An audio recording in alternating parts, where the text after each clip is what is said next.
Hello, and welcome to another episode of Hi, I'm Jason, with Jason Pollock. I am not Jason. Join Jason and Justin back in the green room as they talk with some of their favorite folks from the entertainment industry. And now, the man you haven't been waiting for, Jason Pollock! Hi, I'm Jason. Hi, Melissa. Hi, Jason. How are you? Great. Thanks for being here. I know the people watching are used to Justin's face next to me, but Yeah, but look at this. I'm sure they're pleasantly surprised by the eye candy. You're so much better looking than him. Well, thank you, and thank you for having me back on again. Absolutely. Thanks for being here. Thanks for taking the time. Of course, this is a lot of fun. Oh, well, we have an incredible guest that I can't wait to talk to. I don't know if you're a fan of Dr. Hook, but I knew a few songs, and I've been listening to them all week since I found out he was coming on. The drummer of Dr. Hook, Mr. J. David. Let's bring him out. Hello. Hi, Hello. Jay. How you doing? I'm fine, Melissa. How you doing? Good. Thanks for joining us today. Oh, you're welcome, Jason. Hey. Hey, it's so funny. I was watching it, and I don't know how I've missed this band. I know some of the songs, but then I've been watching the videos on YouTube, and you guys were so much fun. Yeah. You just looked like you were having a blast. Yeah, we for the most part we were, making stuff up as we went along, because when we had our first hit, which was Sylvia's Mother, what we basically did was we sniveled for about 3 minutes and 30 seconds, you know what I mean? And just crying our eyes out. And so the people thought that's who we were. And then we came out with the cover of the Rolling Stone. Now that really confused the issue. They didn't know who are these guys, So, we've done everything from, played naked in front of a crowd of naked people. To going on stage as our own opening act, wearing different clothes. We got booed off the stage, and you got to have some fun. You got to have some fun with this stuff. So you were like a comedy troupe as well as musicians. It's fantastic. Yeah. We were more like the coasters than we were by anybody else. I'll tell you a little story. I'll tell you a story if I can. Please. Okay. We got an audition for Clive Davis at the Big Black Rock and CBS in Manhattan. So we went up to, I think it was like the 90th floor or 80th floor and stuff. And Clive was waiting there with one of his vice presidents, and they marched us down the hallway, and we made a left turn into a what looked like a small hall with a stage, and all the instruments were set up on it, and 2 seats. And these 2 guys, Kip Cohen, that's who the vice president was. And so Clive and Kip were going to decide whether we had a future in the music business or not. They were just going to sit there and listen. So I realized if these guys, they're taking us much too seriously. So I I asked Clive, I said, where's your office? He said, right across the hall. So I turned around and walked across the hall and walked into his office. And he had a beautiful, like an 8-foot marble desk, beautiful looking thing. So I picked up his trash can and turned it over and played his trash can on his desk. And Dennis and Ray played 2 acoustic guitars, and George and Billy danced, and we signed a deal that day. Yeah.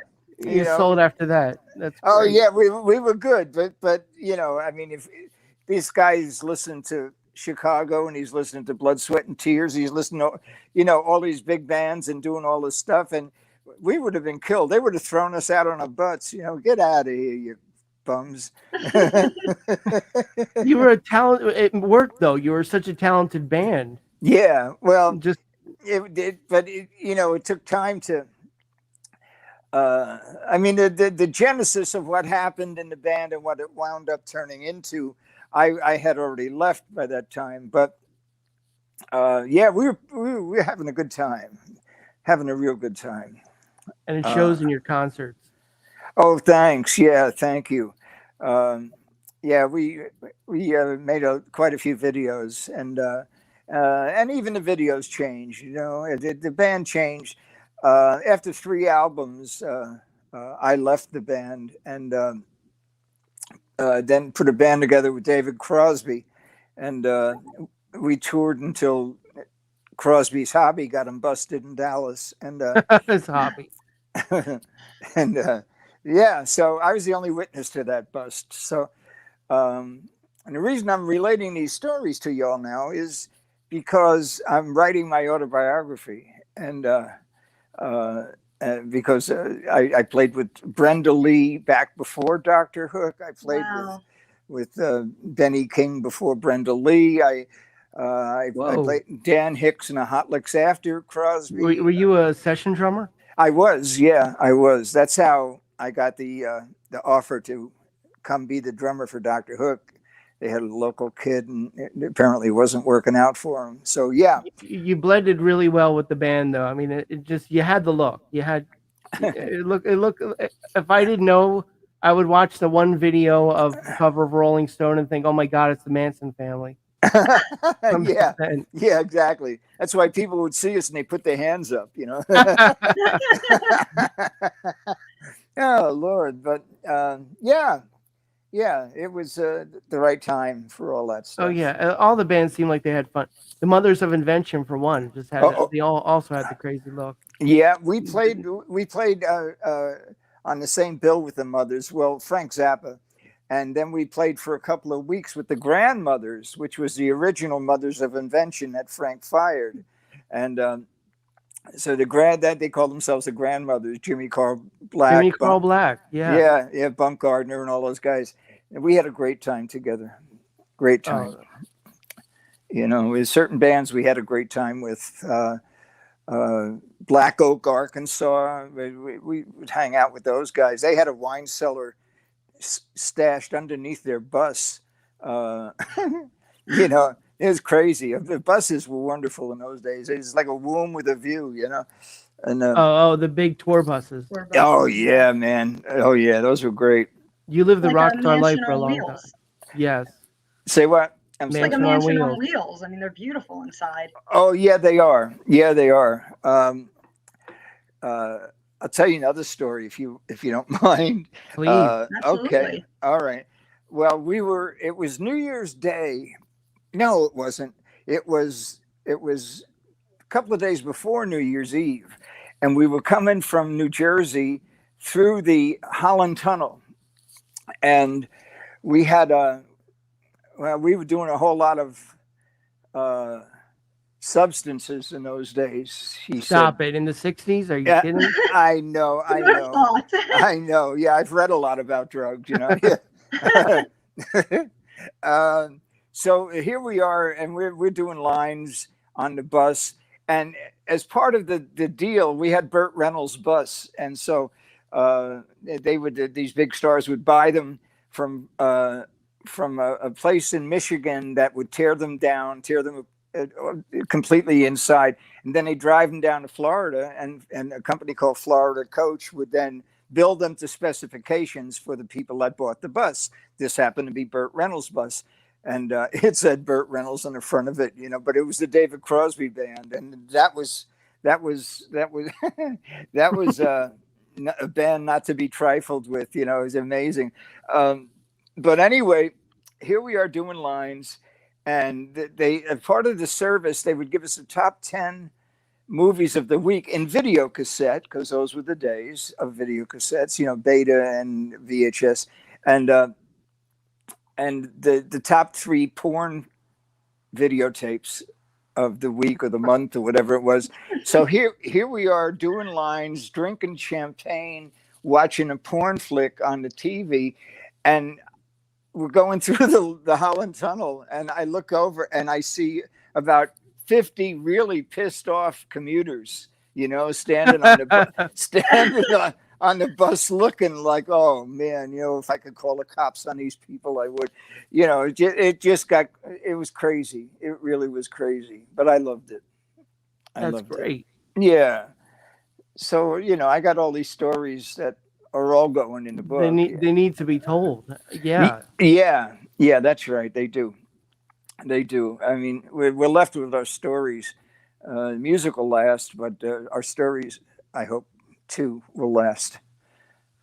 At least until the sun supernovas and we're all forgotten. But until then, you got to share these stories. So they get till we all look like French fries. Right? Are you still drumming? Not really. I retired from drumming. Well, I retired from touring first, and then I pulled it back, and I do a one-man show. And in my one-man show, I do some drumming, but not. I have COPD now, so I don't have the lung capacity to go for any length of time. So, but I do have a one-man show that I do, and I think it's on Facebook too. And it was about the only time I was ever a wedding band drummer, and that's a crazy story in and of itself. But was that after the one-man show about? I mean, outside of the drumming, what other things did you do within the show?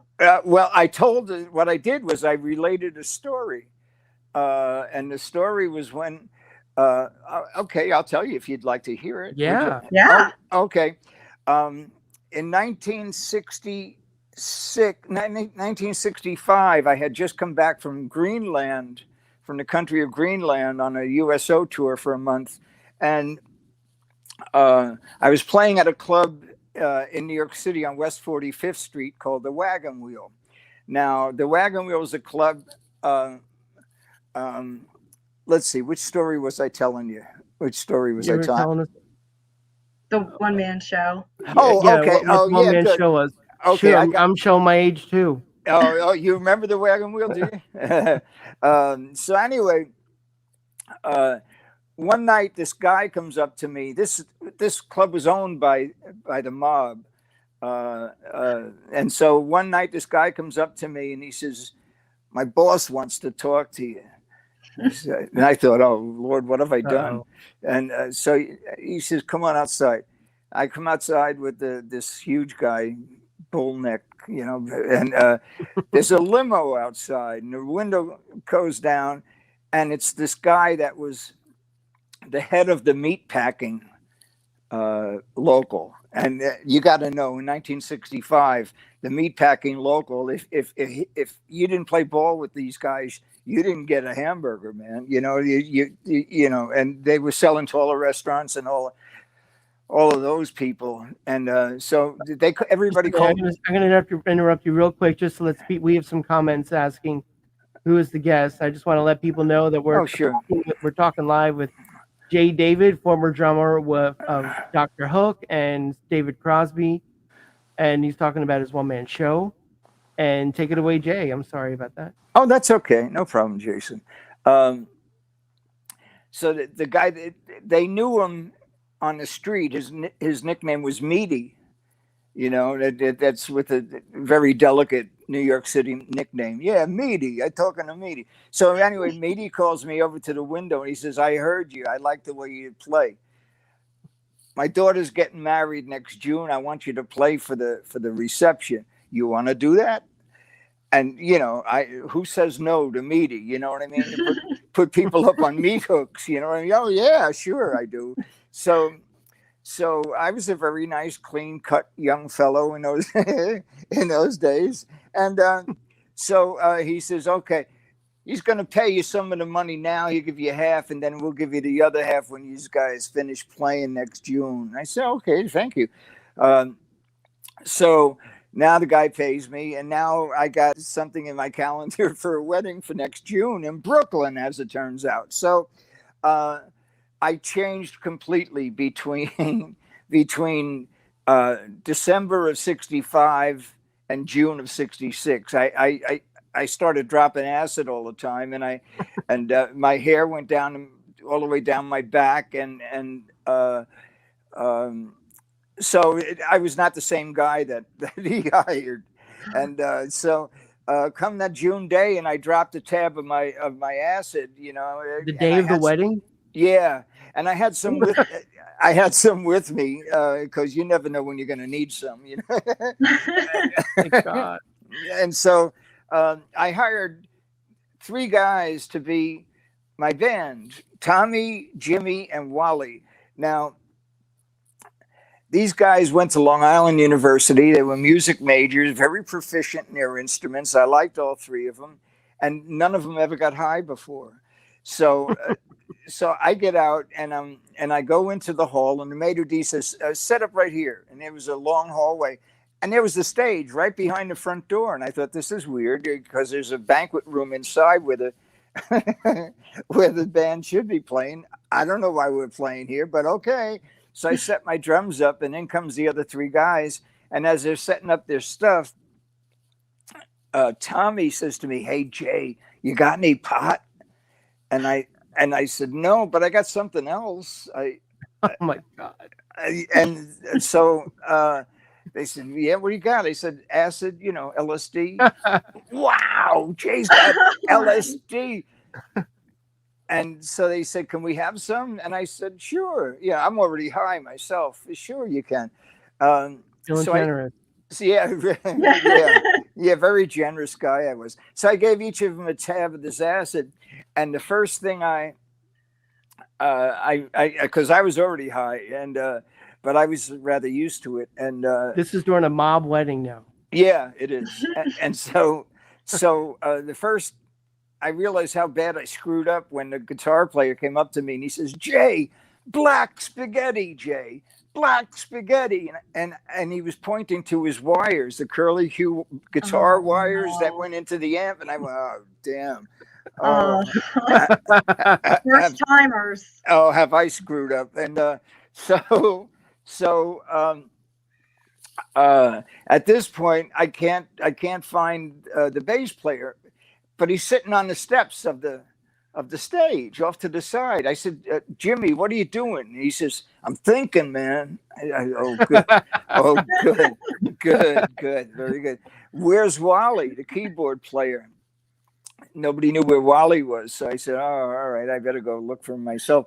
And I found Wally. They have in the banquet room, the Italians like to have things like ice sculptures of swans and things. He's hugging one of the ice sculptures, and I said, "Wally, come on, man, come on! You got to get away from that. You're soaking wet, man. Come on." "Oh, but this is beautiful. Look at it. Come on, Wally." At this point, the maitre d' says, "Okay, start the bands. The wedding party's coming in." So I bring Wally back to the stage, and I say, "Okay, the wedding march. Dan da dan dan dan dan forward and da dan dan." In we go to the wedding march. Happy birthday? Yeah, that's what I did. I screwed up. I sang the wrong song. So in comes the wedding party, and there's like thousands of Sicilians marching past us, and we're playing Happy Birthday. And when I realized what I did, I started laughing. I was hysterical laughing. Tears are coming down my face. And the other guys, they don't know. They're on their first trip of acid, and they're playing along. Well, I realized how bad I screwed up when one of the wedding party was marching by, looking at me singing "Happy Birthday" to you, and they all go to the banquet room, and it must have gone on 30 choruses.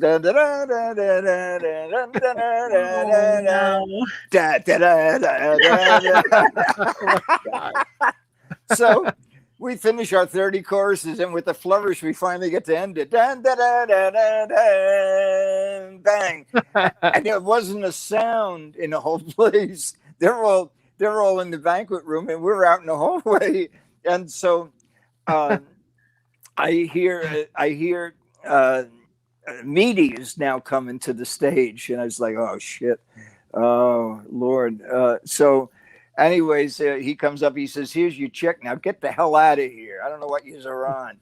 So we did. So it was obvious. See, oh yeah, how could it not be? And so yeah, I mean, the piano player's soaking wet. The other guy's looking at his wires because he thinks it's spaghetti, and the other guy's thinking. So the piano player, Wally, says to me, I said, "Pack up your stuff. The gig's over." And he says, "How? We only played one song." I said, "Yeah, yeah, we did." And I said, and that's when I told him I sang the wrong song. Instead of the wedding march, I sang "Happy Birthday to You," and Wally says, "Is it somebody's birthday?" And I said, "No, no, it's not." So that was my one and only time as the leader of a wedding band, and so But it was the beginning of the life of a rock star, though. yeah, sort of. But these these. That he lived to tell the story after being in a room full of Sicilians and messing up is pretty impressive. Yeah. Thanks. Yeah. Yeah. Well, it all worked out eventually, but that afternoon was funny. Oh my God, what a great scene in a movie that would be. Yeah. Yeah. So that's Imagine putting that scene in The Godfather, essentially. There you go. yeah. Yeah. So you know, I've got a lot of stories like that. You know, all sorts of stuff. Is that after, I mean, during your session drumming days, or is this the beginning of your career? This was in June of '66. Oh no, I had been playing. I started singing on a radio show when I was 2.5. There used to be a chain of automats in New York City called Horn and Hardart automats, where you would go and if you'd see a piece of pie, you'd put in a quarter or 50 cents, whatever, and a little door, you could open it and pull out your piece of pie. You could see what you were going to eat before you ate it. And now there's one left, I'm told, in Manhattan, one Horn and Hardart automat. Still one left? One left. There used to be, I don't know, lots. But they had a radio show on NBC Radio called the Horn and Hardart Children's Hour. So here I was, little Jay David from Bayonne, New Jersey. And so I got to sing on that. So I got an early start on all of it. And so, no, I consider it one super broad stroke of my music stuff. And I'll never get away from it. I don't want to get away from it. Once you're in, it's like the mafia. Once you're in for life. Yeah. Yeah. Yeah. They didn't quite make the cut at the wedding, I don't think. No, yeah. No, they wouldn't. I wasn't a made man. I could have been a dead man, but I wasn't a made man. But anyway, I mean, I joined a drum and bugle corps because my sister was in a drum corps and St. Vincent's Cadets in Bayonne. So your whole family was musical. Oh yeah. Everybody's, you know, we would, we'd have parties and people would come over and my sister, myself, my mother and my father, we'd sing 4-part harmony. So I did that before I ever did anything else. I just naturally gravitated towards harmony. And so you didn't just play drums. You did it all. Yeah, I arranged all of the harmony parts for Dr. Hook for the 3 albums I was there, and played keyboards on about half of the songs. And I just recently learned who wrote a lot of the songs for Dr. Hook. I was shocked when I read it. Shell, reading, Shel Silverstein. Yeah, reading Light in the Attic. What was the other one? Where the sidewalk ends, the giving tree. So when I saw that, I was like, wow, talk about very versatile.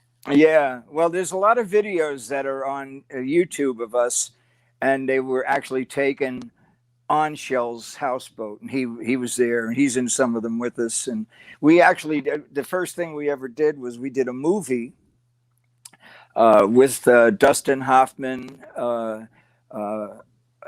called "Who is Harry Kellerman and Why is he saying those terrible things about me?"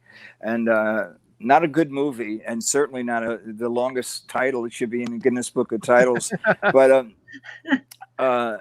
But anyway, we did the title song, and we were in the movie. We filmed at the Fillmore East, and in front of a Grateful Dead crowd, and so we nailed it on one take. And the scene is Shell and us are playing on the stage, and Dustin plays Georgie Soloway, and he had his hand on the pulse of the world. He was writing all the hit records at that time, and Shell spots him, and he points him up and brings him up to sing. So we were doing a song called Bunky and Lucille, which was about a junkie and his old lady. And so Dustin comes up and finishes the song with us. So that was fun. You know, I like doing stuff like that. And but anyway, that's how Clive Davis came to hear us, because it came out on Columbia Masterworks, and they were wondering who is this band, you know? So You guys, you had something, yeah, I guess so. I guess so. and that was with Dr. Hook, right? Yeah, Dr. Hook and the Medicine Show. And the Medicine Show, yes. Yeah. After I left, the band dropped and the Medicine Show due to some legal problems that they had with their former drummer, me. And Oh no. oh yeah, oh yeah, oh yeah. Moved from San Francisco to Nashville, and just a whole lot of stuff that I'm not going to cover in the book because I don't think that that's. You want the good memories. Yeah, I'm tentatively entitling the book "Don't Blame the Music," because I want the music to stand by itself. I don't want it's all too common that people get screwed. Me being another one of them, but It's a tough industry. Oh man, yeah, it is. Yeah, I mean, any form of the arts, there's always the inner workings of it. There's always the business side. yeah, It's so discouraging. yeah, it is. But I just kept on, and it was hard. It was hard being world famous one day and quitting. I got drunk and quit, and so that was I had to get used to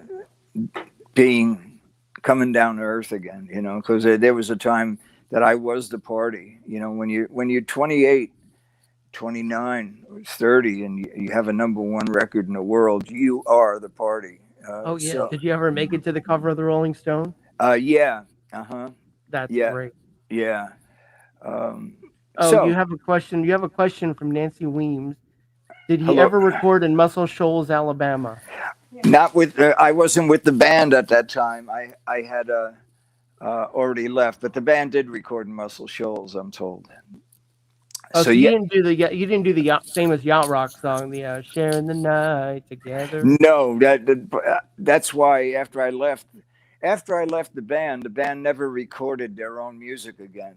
They had they went to Nashville, hired studio musicians. Dennis would basically sing, and like "Sharing the Night Together." And wait, hang on, excuse me. Can I have a cough drop, Carol? Okay. All right. Okay.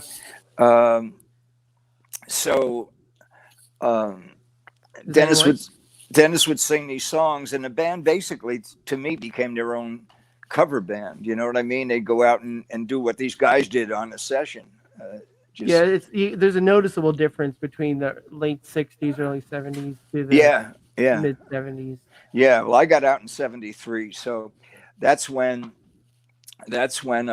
the whole direction changed, and then Ray and Dennis were singing the harmonies, but their harmonies were nowhere near, to my taste, what they were when I was arranging for them and stuff. So we had the original 5 of us had something going on, and not sure what it was, but we had something going on. Yeah. She's asking, what studio in Nashville? Are you from Nashville, Nancy? Did you record at a studio in Nashville? You asking me? Yeah. Oh, yeah.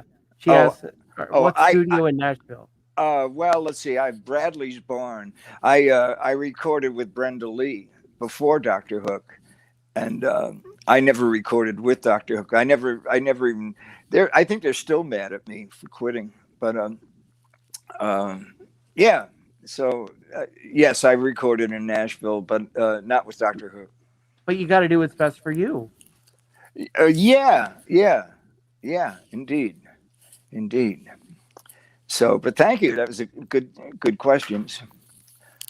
Yeah, absolutely. Yeah. When Brenda Lee, always, whenever I hear the name Brenda Lee, it makes me think of an adverb because it ends in L. That's my years of playing Mad Libs. Oh, I see. Okay. Were you on the Christmas song? Did you play the famous? No, Rocking Around a Christmas Tree. No, I was with her touring band, and I did Coming On Strong, which was not a hit for her, although she had a lifetime contract with Decca, and so she was set. But those were the days of we would go. She carried 6 musicians, me being the drummer, and we'd go into supper clubs, which was in the mid '60s what all of the acts did, sort of like the Copacabana or Latin Quarter, and these were the concerts hadn't come to be yet. So the best height of entertainment was these stars would sing in supper clubs, and so we would go into each place we played. She would hire another, I think it was 17 players, including another drummer. Yeah, Wow. including another drummer, because I would come out and do a dance routine with her and sing background and do stuff. So we had another drummer also. So it was really good because we were coached by a fellow named Richard Barstow, and he was the director of the Ringling Brothers Circus for like 15, 20 years. And so it was a great education for me. I'm just in awe of this life you've led. Oh my God. Well, everything changed for me when I got sober, because I was getting loaded I never knew the party ended until I looked around. Well, you're hanging out with Dr. Hook. You're hanging out with David Crosby. Yeah, I can't imagine the word sober existed anywhere. It Especially didn't. that era. Yeah, it didn't. It didn't. But Nancy commented she lives on the Alabama-Tennessee state line on Natchez Trace. Oh, Natchez Trace. Okay. We once played in Dothan, Alabama, and can I curse or not? Is that permitted? Yeah? I can. No, you can curse here. Oh, good. Okay. Yeah. Well, I'd like to ask. No, I appreciate you asking. Yeah. Well, I like to ask if I could say fuck before I say fuck. So Sylvia's Mother, we got tired of singing Sylvia's Mother, so we decided we were going to sing Sylvia's Father Says, "You motherfucker, I'm going to kill you someday." And so so we're in Dothan, Alabama, 1 lane in, 1 lane out, and they told us if you guys are going to go and curse, because we had a reputation by this time of being kind of rowdy, and they said, if you guys are going to have obscenities, we're going to come up on stage and arrest y'all. And while everybody was thinking, oh, this is terrible, I'm thinking, whoa, what a great publicity thing. The cops come on, That's like the Lenny Bruce music. Yeah, that's where I was coming from. So we did. Sylvia's Father Said, "You motherfucker, I'm going to kill you someday." Sure enough, the cops come on stage on the right side of the stage. Our roadie takes us off on the left side of the stage, puts us in station wagons, and drives about half a mile. And they had a roadblock. Because we said motherfucker, and we had to give them. God. We had to give him Rick, our rhythm guitar player. He went to jail that night. So you had to sacrifice one of the guys. Yeah. Here's our trade. Here you go. He became the official band hostage. So.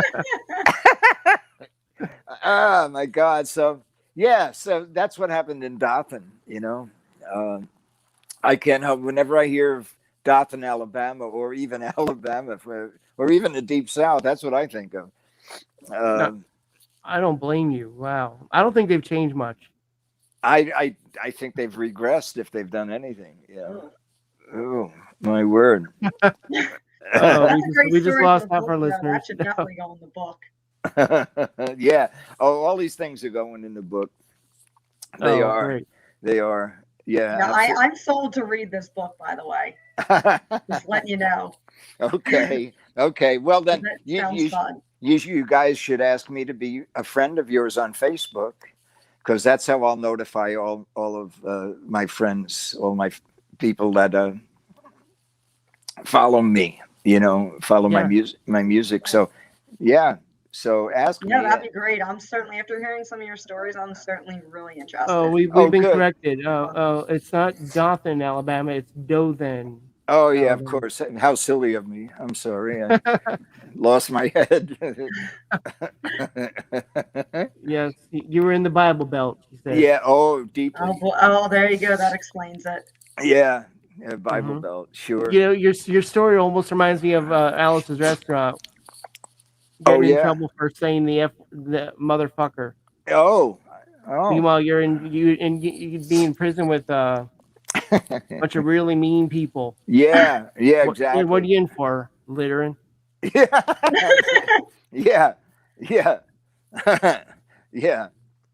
Yeah. Got into an auto crash and hired Rudy Giuliani to represent me, and he pleaded it down to first degree murder. I think that sounds accurate. Yeah, indeed. So once I got sober, and I'm coming up on 15 years of sobriety. Congratulations. That's Congratulations. Yeah, thanks. So I decided I was going to take some acting lessons, and so I took a few, and I got cast as a retired piano player on this show called Glee. Do you remember Glee? Oh yeah. Yeah. So Really? yeah. Wow. So it was called Old Dog, New Tricks, and it was me, Billy D. Williams, Tim Conway, and June Squibb, and we played the residents of this old age home and stuff. So that was a lot. That was a lot of fun to do. Yeah. Congratulations. Yeah. Thanks. Thank Our you. commenter said congratulations as well. Oh, that's very nice. You tell him I said it. Thank you. Nancy, he says thank you. Yeah, Nancy, he did. So, like I say, I have 2 solo CDs out. Did I see you? Did you do the cover of the AARP? Yes, that's me. Yeah, I rewrote it because I kept seeing. I remember when I saw Bob Dylan on the cover of AARP, and I thought, well, what the hell? Everything's changed, hasn't it? So I figured, yeah, well, everybody's getting old, so I'll rewrite it, and I did. Yes, yeah, that'd be me. Yeah, anybody watching, you got to look that up. And that's on my second solo CD, and the first one I played all the instruments. There's nobody else on it but me. I did all the instruments and all the voices, and so. Oh, that's cool. Yeah. Unless you go to try to play, then you have to look like one of those. The one-man band. The one-man band. Yeah. The cymbals on my knees. And Yes. Yeah. Oh my God. Yeah. So, how else? What else can I say? I'm just, I'm in awe of the whole rock star lifestyle. I got to experience it one time at the Borgata when I played.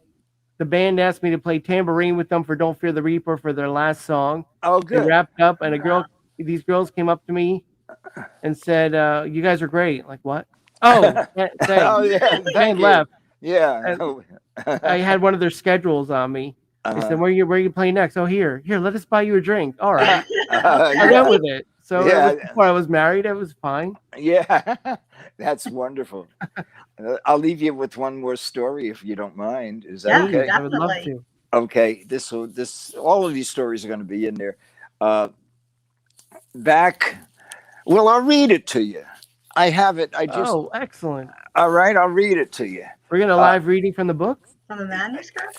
From my manuscript. Oh wow. Okay, here it is. When you had an album out in the marketplace in the 1970s, bands were usually sent out on the road, being the opening act for the headliner. That is, some band or singer who was well known. This is who the people paid their money to see, and you could very easily compare the opening acts to the Christians and the audience to the Lions. If they didn't know you, you were booed unmercifully. Things were thrown at you like paper cups filled with soda, etc. Cigarette packages, you get the picture. Well, this was the position we found ourselves in. There was an agent named Frankie Barcelona who had premier talent, and he was known for representing some of the top British bands of the day. So we had our first single out, and voila. Now we're opening for Emerson, Lake and Palmer in halls and hockey arenas around the eastern U.S. for the next 30 days. So here we are in Hartford, Connecticut, and we're given just enough time for 6 songs before the headliner comes on. 19,000 people screaming, "You suck," and "Get the fuck off the stage," and throwing all sorts of insults and soda containers and whatever else at us. Rock and roll can be hazardous to your health, if you get my drift here. Now, I always wrote the set list sequence of songs out for the band, always.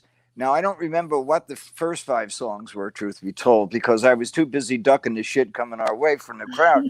But then an amazing thing happened. As soon as we began our 6th and last song of the set, which happened to be our first single, as soon as the crowd heard the opening to Sylvia's Mother, they went crazy and they rushed the stage. Nobody was as surprised as we were because we didn't know if they even heard it or not. Little did we know that our song had been in the top 20 most requested songs in Hartford and was beginning to be a huge hit. So in our first show opening up for a world famous band, the Christians were a smash hit with the Lions. So backstage after our set, everyone was in shock at the amazing breakthrough. One of the stage managers came and invited us out of our dressing room, and we all went to a closed door. He said, "Watch this." And he opened the door, and there were a bunch of frantically screaming young ladies screaming for us. He closed the door very quickly, turned and said, "This looks like Beetle City." Well, I was flabbergasted at this turn of events. We were so busy that nobody said we had a hit record. What a way to find out. Now, not everybody was happy about this turn of events. Emerson, Lake and Palmer, to be specific. There wasn't anything we could do about it, but their band could. And frankly, I thought they'd want us to keep our set to the 6 songs we were allotted. You know, people were still throwing shit at us for 5 songs, but they completely freaked out at the 6th song, and we knew it. But instead, the following night, they cut us down only 4 songs. Oh. The night after that, they cut us down to 3 songs. We were happy as clams. 2 songs. The crowd screaming, "You suck," for 2 songs. "Get the fuck off the stage," and other such endearing cries. But we had an ace in the hole that was going to put us over big time, and the crowd didn't know it. They didn't recognize our name, Dr. Hook and the Medicine Show, but they sure as hell knew our song, Sylvia's Mother. So the next 29 days were pure magic. So that's that one. I love that they cut the song down. I love that. Yeah. Sorry, but you know, Emerson, Lake and Palmer, they're a very talented band, but there's nothing sexual about them. Yeah. Dr. Hook, they've got the libido charging. Well, you know, we wanted to see what they were doing, and so we would stand on the side of the stage to watch them. And Keith Emerson used to do this little bit. He'd stab his organ and twirl it around or something, and he after a couple of days of us watching this, because you know he did the exact same thing every night, nothing changed, and so he did. Carl Palmer and I got along really well. Their drummer, he was a sweet guy, but the other 2 were taking themselves really seriously, and so we're watching, and Keith Emerson stabs his organ. He's spinning around and spots us, and he says, "Get them the fuck out of here." And so we were not only asked to leave the stage, we were asked to leave the side of the stage when nobody could, you know, it's crazy. It's crazy. But a lot of those guys were really cool too. There was a band called Mott the Hoople. Oh yeah. And I forgot what the lead guitar player, Mick Ronson, is that his name? I don't know. Anyway. Oh my God, I knew that. And I'm disappointed in myself for not remembering. That's okay. Did David Bowie started that band? Did he? I it something to do with it? Okay. You're asking the wrong guy. I don't know. But anyway, platform shoes were the deal in those days. Yes. And this lead guitar player had these huge platform shoes that were, and the heels were plexiglass, and inside them was a goldfish swimming around. That existed? Yeah. Oh my God, you see it in movies and stuff and don't think anything about it, but that's pretty awesome. Yeah. So and me in my naivety, I said to the guy, "Hey, what do you feed those?" You know, I was, you know, you want to take care of your fish, and he didn't know. I don't know, Mike. What do we feed this fish in here? You know, so but that was crazy. It was crazy lifestyles, stuff like that. So there you have it. You got me doing something I've never done before, which is read from the book itself. And I want to hear more. I totally want to hear more. Please keep working on that book. okay, Yes. thanks for the opportunity to have me read it. Oh, I'd love it. If I want to hear more than everybody else does too. A lot. Yeah. It's a special sideshow. Yeah, right. Yeah. Well, I can write about the the twins I woke up with in Buffalo, New York, in a barn. God bless you, sir. Now that's the story I want to hear. Yeah. Oh man, it was peppermint schnapps night for 25 cents. Oh, okay. I see how the story begins. Yeah. And I don't know. Sex, drugs, and rock and roll. You did it all. $3.75. I was wasted. And next thing I know, it was the next morning, and I woke up next to these two girls, and we're all naked on straw. And I had no idea. I had no idea how I got there. And and one looks at me, and her teeth. She could have eaten a banana without opening up her mouth. That's how big her buck teeth were, And I went, oh. And then I looked over at the other one, and she was the same thing. Twins. Oh, just craziness. That is a beautiful story. That just verifies alcohol makes everything look beautiful. Yeah, right. Yeah, I'm surprised I didn't wake up in Vegas with them. That would have really hurt. Oh, Vegas and married. Especially if you went to bed in Buffalo with twins and ended up in Vegas. Yeah, yeah. You could have been married. Yeah, I could have. It would have been the quickest marriage ever. A double marriage. How do you marry twins? I think it's a 2-for-1 deal, honestly. Yeah. A twofer.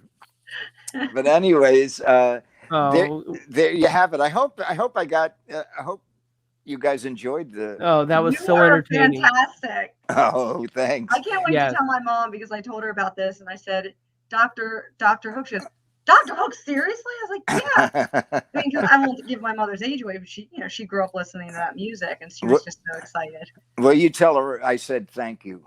I certainly will. Okay. And will I get a copy of this? Absolutely. Yeah, it's going to be. You can watch it on. I'll send it to you on YouTube. Okay. It's going to be available. The audio will be available on Spotify and Audible and everywhere you can hear podcasts. Is this live on Facebook now? We're also live right now, and our commenter Nancy said it was fun. Oh, I see. Well, hello, friends. Hi.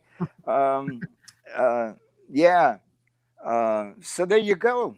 You guys are great. That was magical. You are great. That was awesome. Oh, thanks. I love the stories. I'm cracking up just thinking about them. Yeah, there's a lot of them. Real quick before we let you go. Yeah. Because I'm in the comedy world, but I have a day job which I don't talk about. But I need benefits and I have a mortgage. Yeah, sure, I get it. When you were talking about being on Burt Reynolds' bus, doing lines and watching pornography and having everything at your disposal in there, I thought this is why you got to do what you love. Kids, follow your dreams, and you can end up like this. Yeah. It's not really work if you enjoy doing it. Yeah. Well, I went from selling 40 million records to being homeless, and got sober, came back, and I bought my home here in Los Angeles 10 years ago. So, I mean, it's not all fun and games. But again, like I say, I like to point. I always like positivity. I always like to point in the direction of humor. Humor is what I also live for. Humor and harmony. It's healing. Humor is healing. Yeah, sure is. Yeah, laughter's the best medicine, they say. That a girl. Yep, that's right. That's right. Well, we definitely had a lot of medicine tonight. So. Oh, great! Yeah, thank you. Thank you. Thank you for taking the time, and thank you. Congratulations on being in that upwards path you're on, man. Oh, thanks. Yeah. Well, I can't right now because of COVID, but I go to the women's prison and speak to the women that are trying to get sober in prison too. So you pay it forward, and it's how I get back, by giving. And so it's great. Getting sober changed my life completely. And Amazing. yeah, It really goes to show, because you do have a lot of people out there that just struggle to do it. But then when you have people like you with great, amazing stories, it makes them realize I can do it too. Well, I heard the great, amazing stories when I first got sober, and I got high for like 50 years. So and it never occurred to me. Nobody ever said to me, "Jay, why don't you stop, or why don't you get sober?" Nobody would have the guts to say that to me. But but once I did it, that's why I came down from Marin County down to LA. It was to go into rehab, and stranger in a strange land, I'll tell you that. But people would come into the rehab I was in Pasadena, and they would tell their stories, and I began. At first I was suspicious, and then I began to be really intrigued by, well, how can a guy be living and eating out of a dumpster, and then the following year going to school to be an architect, and now he's designing buildings? All that happened from just not getting high, So I began to become intrigued and curious. I guess the curiosity outweighed the desperation, which is very important. People say to me that they're desperate to get sober, and I tell them that desperation is a gift. Don't forget that desperation, because when you get sober, you're going to rely on how you felt right now.